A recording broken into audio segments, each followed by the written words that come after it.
This is a very, very big topic to discuss, and there's a lot to go through here. Hopefully I have everything. I just want to do a good job. Okay. So, over the past 24 hours, we've probably had one of the most intense gaming moments in the streaming world. It's a combination of just everything that's happening. And I think one of the most surprising things is Mixer just coming out and basically saying, we're done, right? So the platform shuts down in a month, just 30 days from the time of this talk, which is 6/22/2020. Mixer will be gone. And with it, all of the brands and all of the creators and all of their followings and everything. This is a pretty unprecedented thing in a lot of ways. And it's very hard to explain everything that is going to happen as a result of this, and what the implications are for those content creators, and what the implications are for new content creators, and what the implications are for the live streaming space as a whole. The first thing to understand is that Mixer is trying to bring a lot of these content creators over to Facebook Gaming. And they have made this program, and for the purposes of like a lot of this information, pretty much all of our information is coming from Slasher and just various sources from Facebook and Mixer. I don't want to, I personally think that Slasher is on point with the vast majority of the stuff that he does. And I think it's very safe to rely on a lot of the stuff. And he's even done things like actually like leak the actual Facebook NDA, which we'll get to in a minute, and things like that. So Facebook has released this public post, and it says that they are offering Mixer partners the opportunity to move to Facebook partners immediately.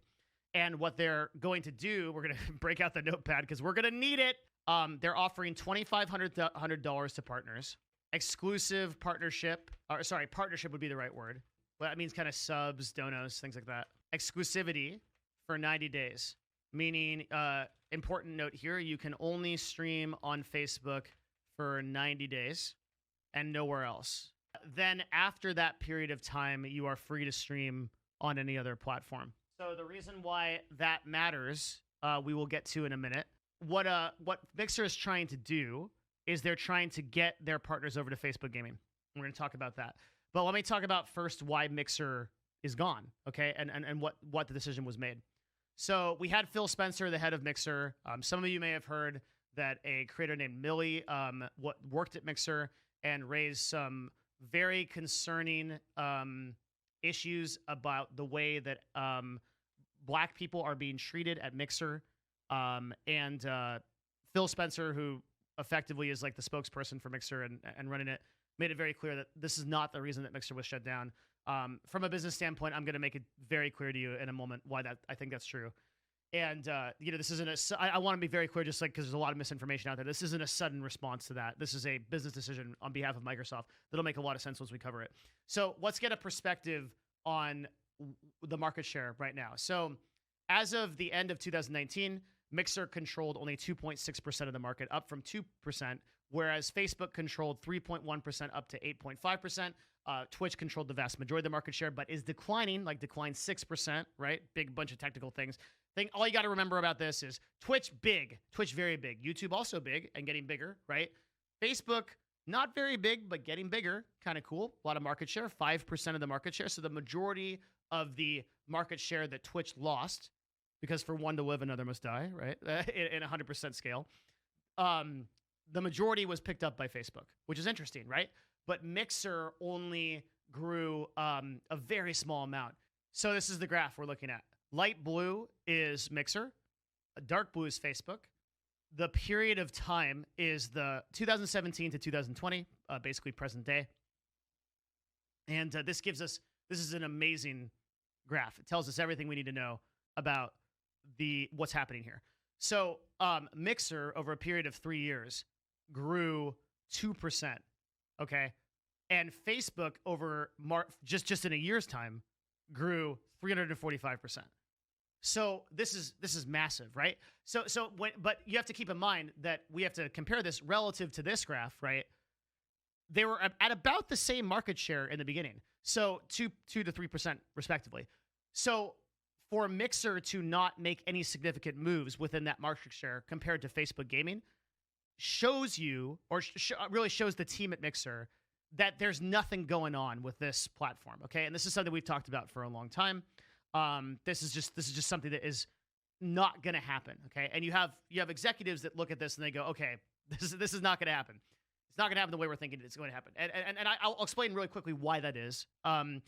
It's because of the endemic user pool.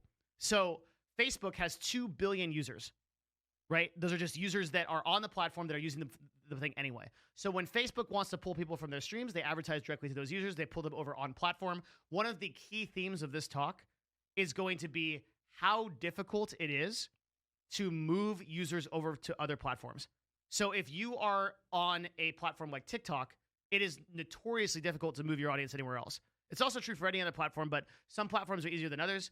Like, for example, a lot of people from Facebook can move over to websites like a blog poster, like a Medium or something, because there's a lot of transference in that. But for the most part, it's really hard to transfer platforms. So if you can pull users from your existing platform onto a new platform, that's great. Or sorry, if you can pull users, it's complicated. If you can pull users from Facebook that use Facebook onto a Facebook stream, that's a much easier transition. They never have to leave the website. You have total control over that platform, right? So that is why you see this kind of exponential growth. And it's no coincidence that the two things that are growing the most and the fastest, YouTube and Facebook, are also the two places that have the largest endemic audience, right? So Facebook has an enormous audience. YouTube has an enormous audience of people that already watch videos. Facebook, enormous audience of people that already consume the platform and watch videos. So transferring over to streaming makes sense. And you're going to see this theme going forward, and it's one of my central arguments as to why YouTube is better positioned than Twitch is in the long term, because Twitch does not have that endemic audience. Twitch doesn't have an audience to pull from anywhere, and Mixer didn't either. So Mixer, like, what are they going to do? Are they going to pull? Are they going to pull like Grandpa on Windows 10? That's like, I watch Shroud on Mixer. Oh, okay, he's going to click it. Like, that's never going to happen, right? Like, users that are using Windows and users that are using Xbox Live are not going to convert in the same way endemically as people are going to convert on Facebook and YouTube. You're just not going to have that happen. So as a result, Mixer is kind of stuck in the water. What Mixer has to do is they have to take a normal user from somewhere else and they have to convert that user into a Mixer watcher. And that is hard to do.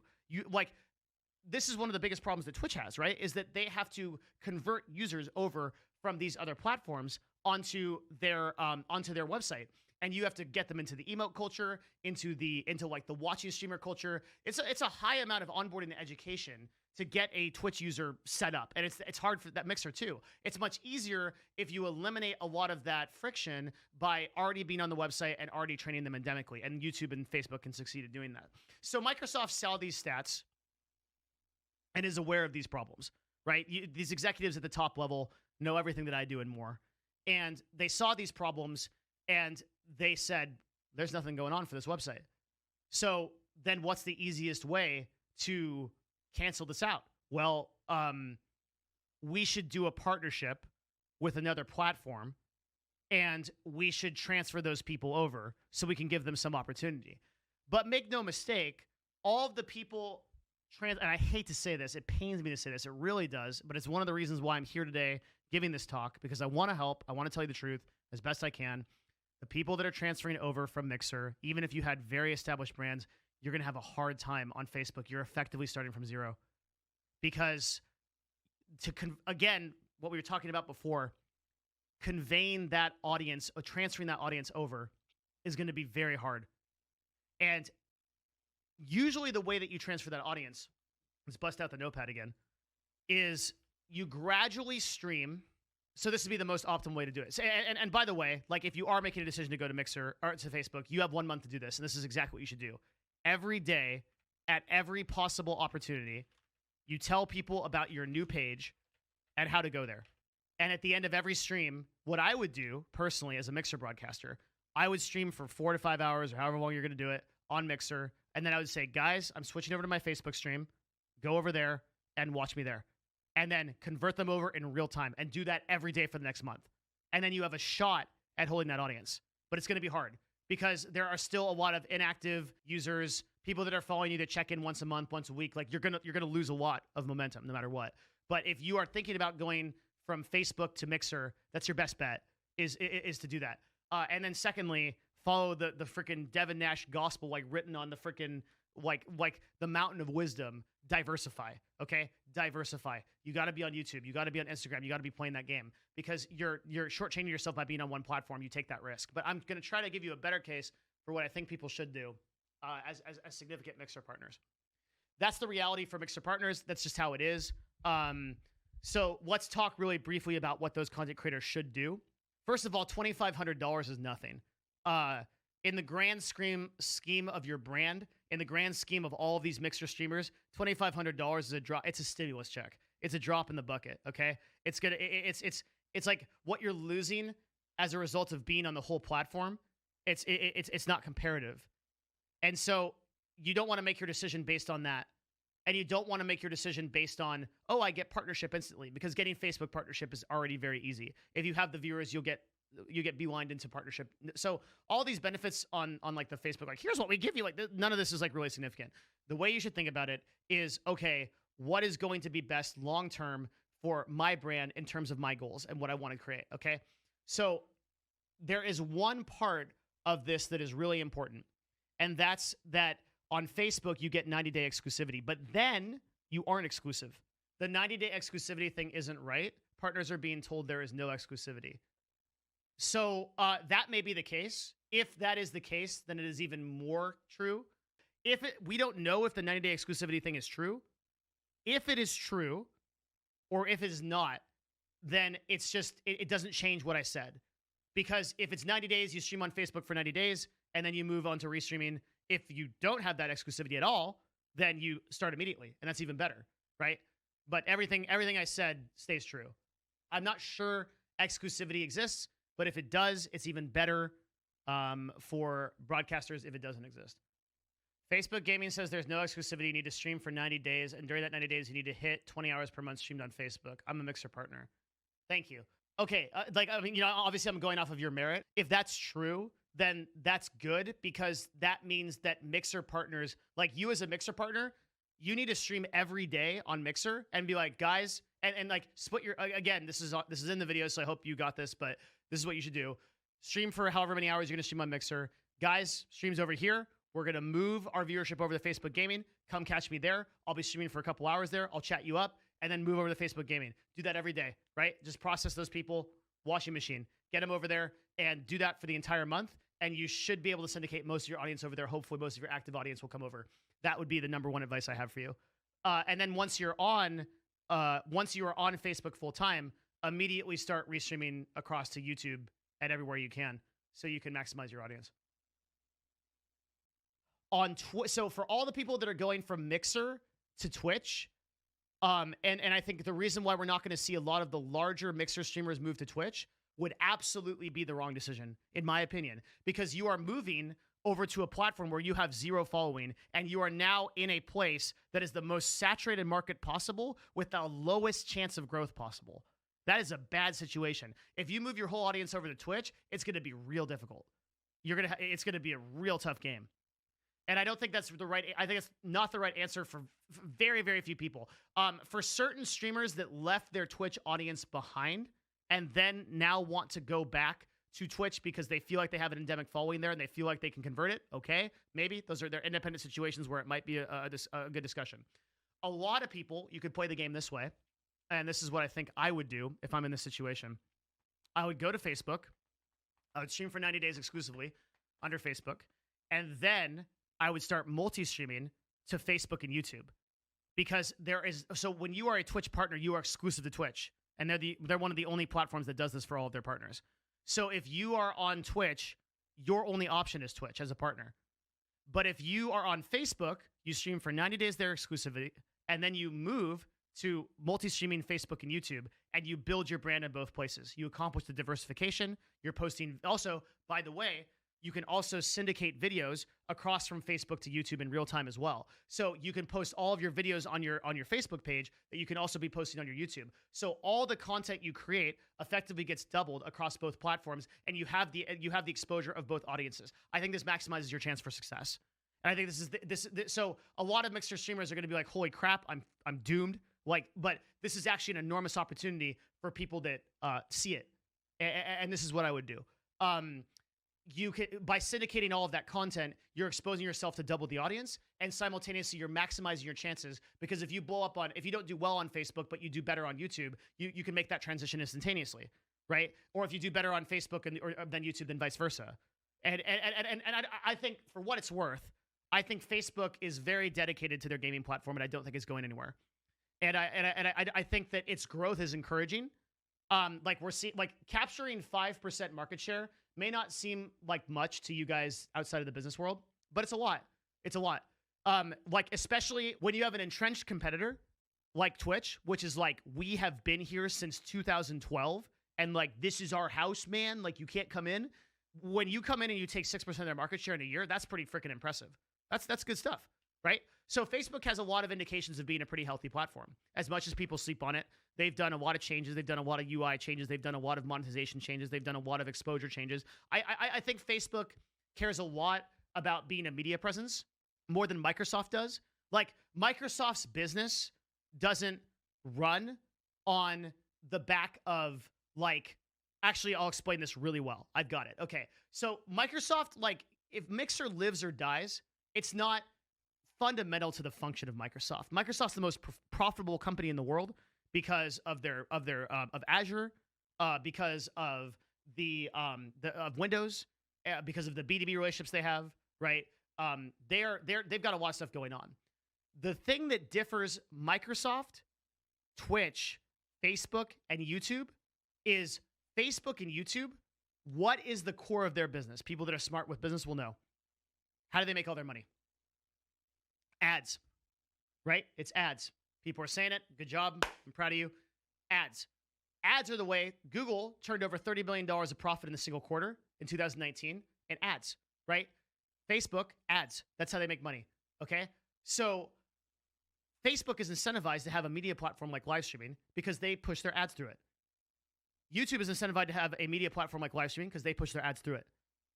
Mixer less so, right? Like, sure, like, if we can get it on the bacon, we'd love to have some. Not fundamental to our business. By the way, this is also true for Amazon. Amazon is not an ad-based platform. It is a product-based platform. That is one of the reasons why you should pay attention to Twitch very closely and the way that Amazon looks at it. Because in the long term, Twitch is not fundamental to Amazon and their survival. That doesn't mean that they won't try. That doesn't mean that they won't dedicate resources, but it is something that you should pay attention to if you are savvy, because Amazon makes their money off of AWS and their marketplace.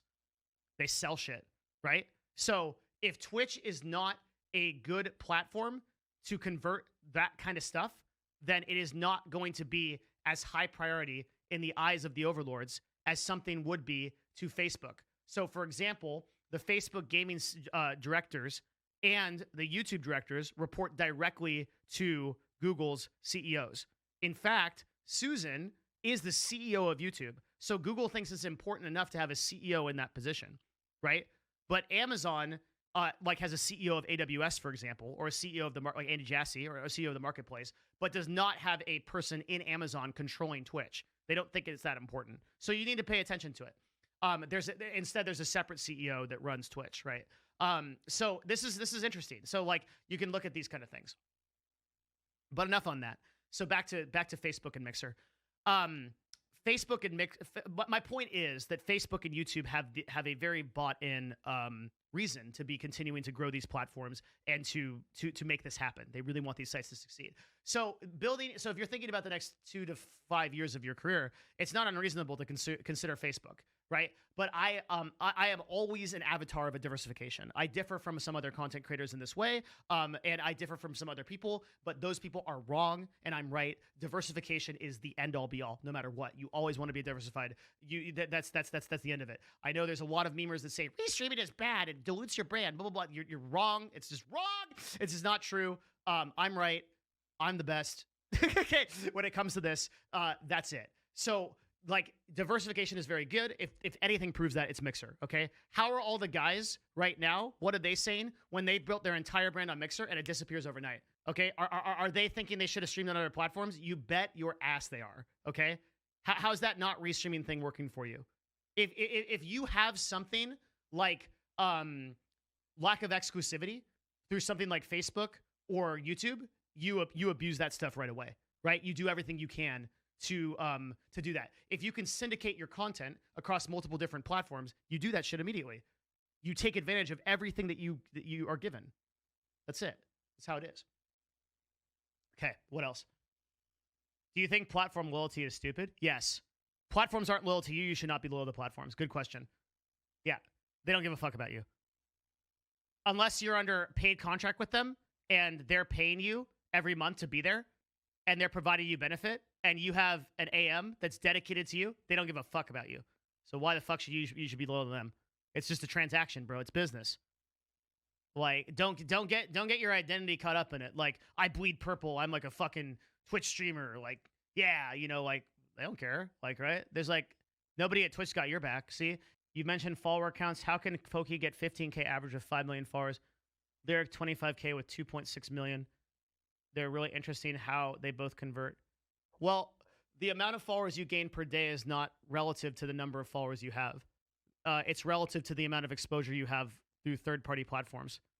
Pokey, for example, gets a lot of followers from TikTok, gets a lot of followers from Instagram, gets a lot of followers from YouTube, whereas Lyric pretty much only gets followers exclusively from Twitch and from kind of like Reddit and like media that discusses him. This is a problem with Lyric's brand, by the way. It's something that he's vulnerable on. Because Lyric is one of those OG streamers who doesn't really spend a lot of time diversifying on other platforms. And that's out of choice.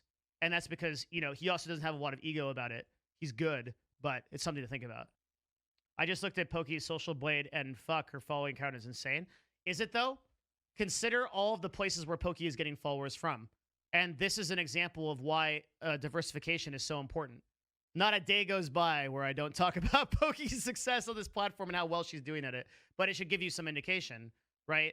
The ability to diversify is very powerful. So it's no, I mean, this is an insane amount of followers. This is an insane amount of followers for Twitch. This is an insane amount of followers. Okay, like this is crazy. I mean, you compare this to someone like even someone that's like on the up and up, like my boy here. Okay, like 500, 200. I'm a top 0.1% streamer, right? Like, and these are my numbers. The numbers that Pokey is getting is fucking insane. You take like somebody that's like an A++ streamer, like S tier, right? And like, I don't know, this looks like a follower bot. This is probably not real. But the number of followers concurrently, right? Hassan Abi, who is a competitive streamer and streams 15 to 16 or 11 hours on average. Sorry, I know the exact stat. What am I making shit up? He streams 11 hours on average per day, 10.9 hours per day. Gains about 1,000 followers a day. And a lot of times less than that, okay? Pokey, in less time, okay, gains 3 times that. And on some days, gains 7 times that. That's the power of diversification. So that's my advice to any creators or whatever. And also just like, okay, so like for the viewers and like for all of us and like whatever, what can we expect? What's next? Well, I think you'll continue to see Facebook gain market share. I think they will mostly absorb. I think the transference to Facebook will be successful, and I think they will mostly absorb Mixer's market share. I mean, 0% of 0 is still 0, right? No, I'm kidding. But like, they'll get a decent amount of users from this. It won't be insignificant. It'll continue their growth. And I think Facebook will have like a healthy upward trend, but they won't be like gods. Like they're not going to like take on the, they're going to be number 3. You know, like on like Formula 1, there's like the podium and like there's one guy standing with a big trophy and then there's 2 people on like slightly lower trophies. It'd be like that. Like Facebook will be number 3 and they'll be a competitor in the space and they're going to stay that way. Oh yeah, by the way, for the purposes of this discussion, there are no other platforms. DLive, Caffeine, whatever, bleh. Okay, DLive has proven that they can't do anything, and they don't have the funding, for that matter. They're, like, trying to get funding through, like, Bitcoin or something. I don't fucking know. Like, it's nonsense. We've done videos about that. Caffeine has a $120 million investment from Fox, has done nothing with it in 3 years. Their website is like a portal where you have to, like, create an account, and then like you go in and it's like some weird universe. Like they're not doing anything. So for the purpose of this discussion, the only 3 players in this space at this point are Facebook, YouTube, and Twitch. So we talked about Facebook. I think they're going to have, and by the way, also just a quick note. we are talking about this from the perspective of markets what we call macro stats. Okay, so this is just the market as a whole.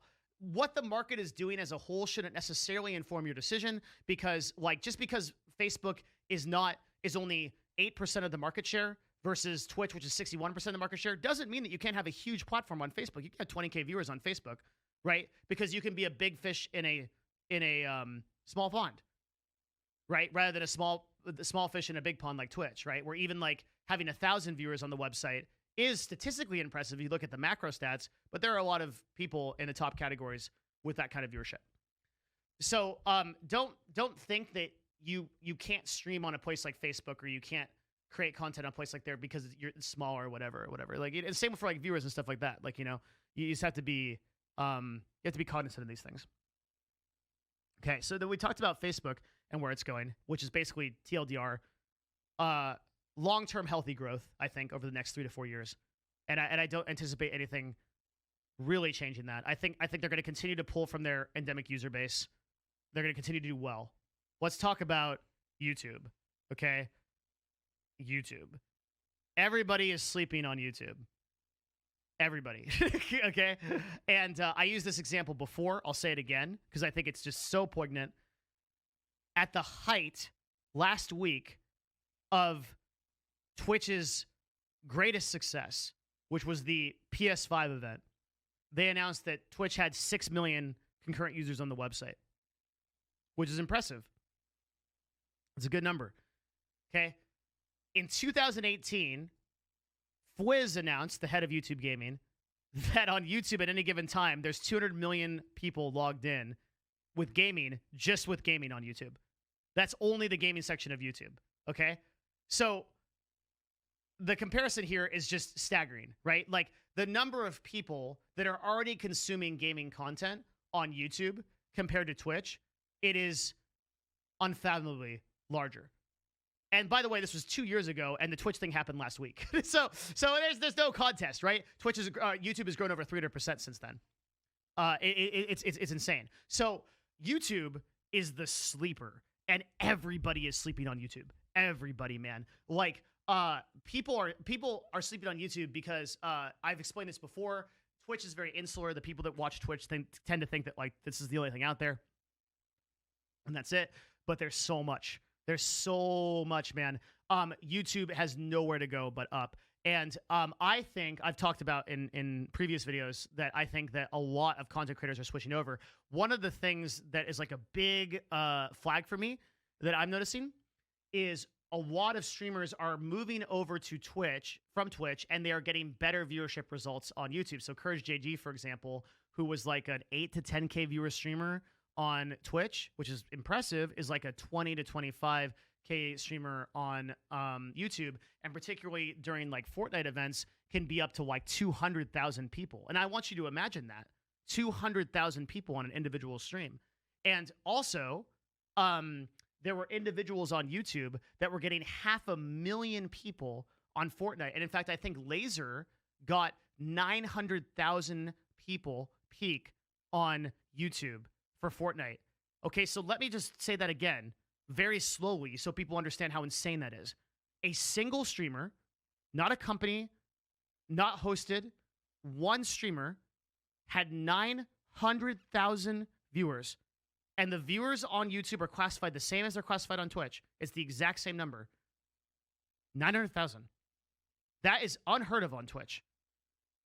Individual streamers getting that kind of viewership, that's because they're leveraging the power of the platform, and they're simultaneously leveraging the power of the existing user base. So someone like Ninja that has 23 million subscribers on YouTube that then goes over to YouTube is going to be massive if they stream there.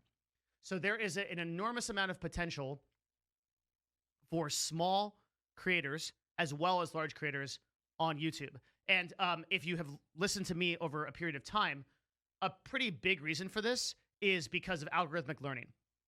So Twitch still to this day, we have a video we're going to release at some point soon called the Twitch New User Experience, which kind of goes over how the discovery algorithm works for YouTube, for Twitch. Spoiler alert, it's really rudimentary, right? It's really basic. YouTube has the most advanced, I think, non-military AI as far as, or ML you could call it, as far as like guessing what kind of content people want to watch. They're it, right? They've got the best system. It's built on Google. YouTube tells me to watch videos that I didn't even know I was interested in.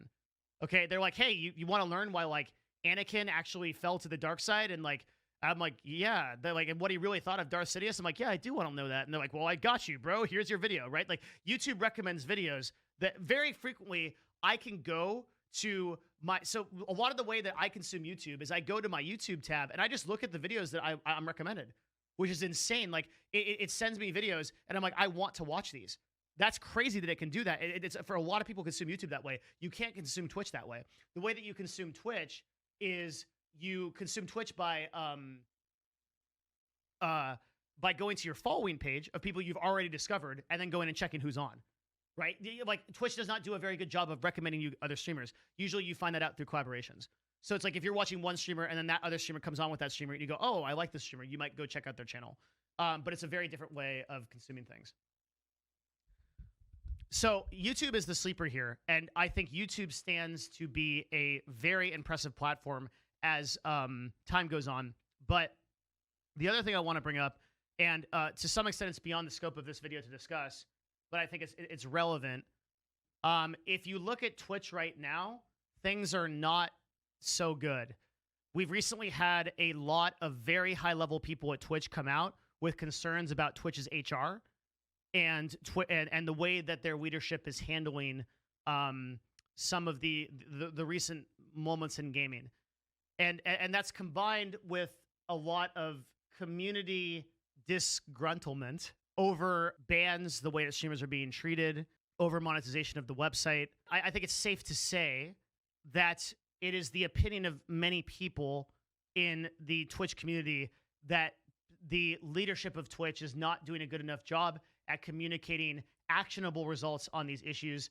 It seems to me that we are just getting a lot of like pandering statements from people like the CEO of Twitch, Emmett Shear, who are posting these twit-longer basically images of, yeah, like we really care about the issues and like we're really committed to them.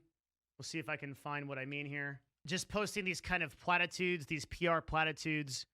Like, it's very important to us that we address these issues, but not really providing any path of accountability for these issues and not really providing any kind of like objective. I don't think that I had said before that I don't think that anybody actually reads this stuff and thinks that we are moving in a direction where Twitch is like going more positive. Nobody takes any of the initiatives they've done seriously. Things that they have done in the past, the recent memory, like the Twitch Council and things like that, are literally giant memes. The company at a top level is not running well, but it's important to note that it is owned by a great company, which is Amazon, and I suspect that changes are coming. But again, that's not in the scope of this discussion. We're talking about Facebook, Mixer, and YouTube, and like kind of the future of streaming, as it were. But the reason I bring this up is because there is the CEO of YouTube, Susan, is very active within the YouTube community, communicating with creators, doing fireside chats, going on to other people's channels and talking about things that YouTube is doing. And the community is very dedicated. Sorry, the company is very dedicated to creating results in the live streaming space and in the gaming space. And I think that bodes well for YouTube. I also think as people get more disgruntled with Twitch that they move in these directions. So YouTube, I think, is primed to take the majority of the market share, and we very well could reach a point where we see something like a 40-30-30 split, right? Where like Twitch owns like 40% and YouTube is comparable, and then Facebook is like coming behind. And that to me would be the most realistic ecosystem in the next like 3 to 4 years. I think that changes if Twitch gets their act together, though they have, as of this moment, they have no indication of doing so. But that could change hour by hour at this point, because there's just so much going on. And by the way, like that's one of the reasons why I really do stay on Twitch, and I'm like really adamant, and I really care because so many of my friends work there, and I'm meeting new people all the time that work there, and they're really good people. That's what's so like. There's so many good people that work at Twitch that are just fantastic people that I'm so grateful are around. Love those people. So I care about the platform a lot. That's why I'm so harsh on it. because I hope that they can take, you know, not that they specifically, but I hope that the people that do make these decisions at Twitch can, you know, make those decisions and be better. But I'm looking in terms of trajectories, and it looks to me that like YouTube and like Twitch having first mover advantage is so powerful, and it's just like just by virtue of the fact that Twitch was first, they'll just have a lot of market share. It's going to be extremely hard to chisel away at. But YouTube is looking good, and they're looking that way by every conceivable metric that we can follow. Looking pretty positive. So I think that's what's next, and I think that you're going to see a world where, you know, we have users who watch multiple different streamers on multiple different websites and support in multiple different ways. I think it's fine. I think diversification and competition is very healthy for the Twitch for the streaming ecosystem. It's good for Twitch, forces Twitch to be on their toes. Part of the reason why Twitch is so bloated and so like as it is right now is because it's lived in a monopoly for many years, which makes it very slow. So I think that all this is like really positive. But man, it is the most exciting time in the live streaming space ever. In 8 years of streaming, myself, and all my time in this industry, this is it. Today, like literally, today is the most exciting time ever by far in the history of live streaming. It is a crazy time to be alive and to watch all this stuff happen. It's awesome. It really is. It's very cool. So I think that covers basically everything I wanted to talk about, but I think that is a combination of like what Facebook is doing, what YouTube is doing, what Mixer is doing, what Mixer broadcasters and content creators could do, what it means for you as the viewers. We just managed to cover an encyclopedia worth of crap in the last like 30 minutes. So hopefully that's good because I tried really hard. Do you think it's fucked up that none of the Mixer streamers knew about it or about the change, or it's just business? Actually, yeah, I do. I don't know. I kind of have to think about this position. But that, and actually, for the life of me, out of all the other stuff I understand about this change, I understand why Microsoft made this decision. What I don't get is why did they not tell anybody? Because not even the employees knew. We didn't know this was coming. We found out right before you. Like, like not even the employees knew. Okay, first of all, not only we didn't know, and that's bananas. We know everything, right? Like I knew about the contracts that what like Ninja and Shroud were getting way before. Like it's our job to know, right? Like we're under several NDAs with these people that when this stuff goes down, they didn't even tell us. They didn't tell anybody. Like the vast majority of people that were part of this, including employees and partners, were not informed. And I really don't know why that is. I can only guess that it was some kind of bad execution on behalf of Mixer as a platform to do that, because it seems like a really shitty thing to do. I don't understand it. I don't understand it. That's probably something that I will get more insight into as this situation develops, and maybe I'll have a better answer for you in like a week or two once I talk to more people. Because I don't know, it doesn't feel right to me. But if Mixer streamers act now to transfer their audiences, they can minimize the impact. It'll still be significant. They just got to do what they can. I feel like there's a lot of very scared Mixer streamers that are like, holy shit, what the fuck do I do? Because if I was a Mixer streamer, and I've been there, right? I was a streamer that was, my only income was from Twitch. And if like something happened on Twitch that I didn't understand, I was terrified. So I know there's a lot of people that are really worried about what's happening. And like you should be worried. It's healthy for you. It's good. But you're not doomed. Like you can make intelligent business decisions. You can move forward, and you can do good shit. And you can like I said, like some of the strategies that hopefully are helpful. You can use these, and you can maximize your chances of being successful if you just think through it. A lot of time, like you don't want to panic. You just want to like sit down and be like, okay, like what? All right, what are the most logical steps that we can do to solve this problem? Like you got to be solutions oriented, outcome oriented, and you'll get through it, man. So if you are watching this video and you like this kind of stuff, I work very hard to bring you, to distill this information down.